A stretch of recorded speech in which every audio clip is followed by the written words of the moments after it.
For years, I half-assed building an email list. Now, it's not that I didn't see the value in owning an audience, but I think my approach to it was just very limited. I essentially used it as a way to keep family, friends, and colleagues clued into whatever creative project I was working on at any given time, and even then, I was nowhere near consistent with it.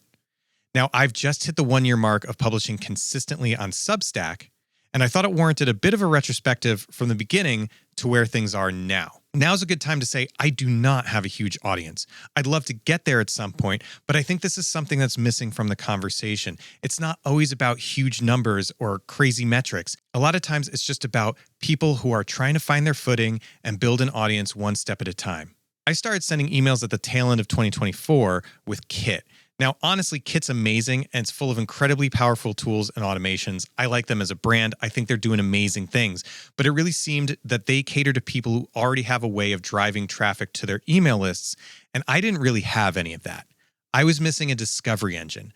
I needed a way to get my writing and content in front of new eyeballs consistently, and I also needed to foster the audience relationships I'd built up to that point that was simple and easy to manage. Running in parallel with all of this, I saw friends and other people in my network launching on Substack, and I'd been occasionally reading some publications over on the platform. So let's just say I was Substack aware. I could see the potential in the building momentum, but I was hesitant to go all in on the platform because to me, it just wasn't a traditional email service provider, even though it had come up a lot in all my searches online.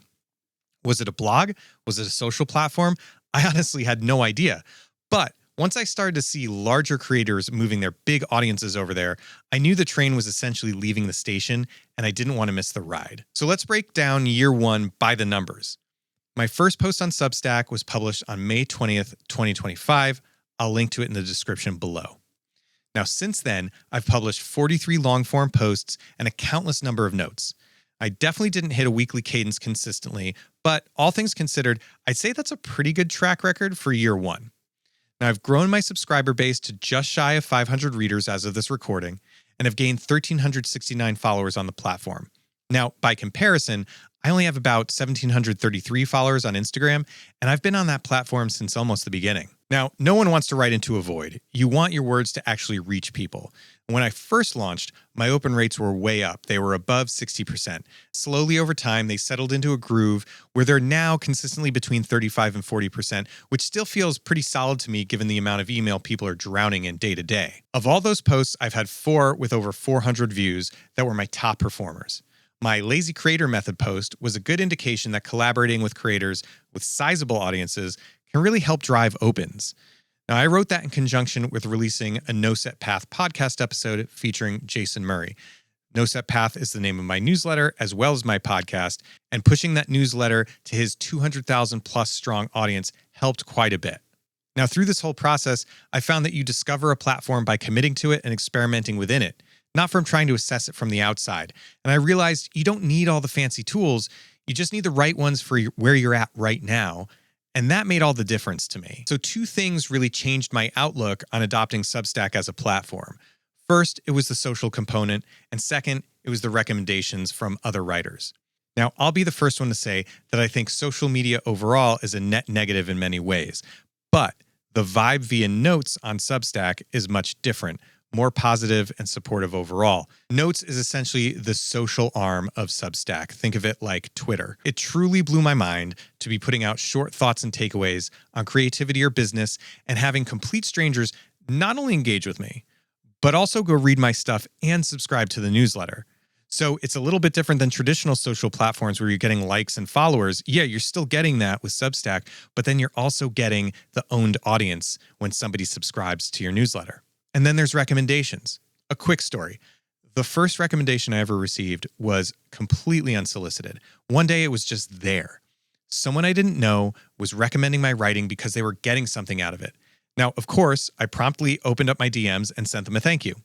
And that person was my friend Tracy, who writes The Second Act Strategist over on Substack. We've gone on to do live streams together, continue to support each other's work, and we've forged a real creative friendship that didn't exist a year ago, simply by way of recommendations. There's also the practical side. Recommendations have driven 87 new readers my way from a mix of different writers, and I've been able to build a small network of cool people making great work. Now, the fact that all this exists within one platform ecosystem is what makes it palatable for me. I don't have to juggle multiple accounts in different places, and it creates a flywheel effect where each little bit of momentum feeds into the larger whole. I've connected with genuinely wonderful and curious people and have gotten support I never would have expected simply by utilizing the tools over on Substack. So I went into all of this thinking a regular newsletter would be a nice to have alongside everything else I was doing. A year in, it's actually become the center of gravity for me. Writing is the primary content that I'm putting out, full stop. And that's a bold statement for someone who built a career behind a camera working long hours on film sets. Writing has pulled the most new people into my orbit and has given me an incredibly low friction way to connect with others. It's also been a major factor in my professional identity starting to shift.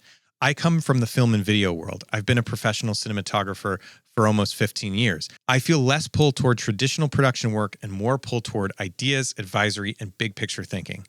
It's allowed me to see different ways in which I have deep expertise. Now, don't misunderstand what I'm saying. I love making things. I love getting behind the camera and expressing myself creatively. But the act of writing and publishing consistently for a year has created the conditions for me to see a different path forward a little more clearly. I look at it like this.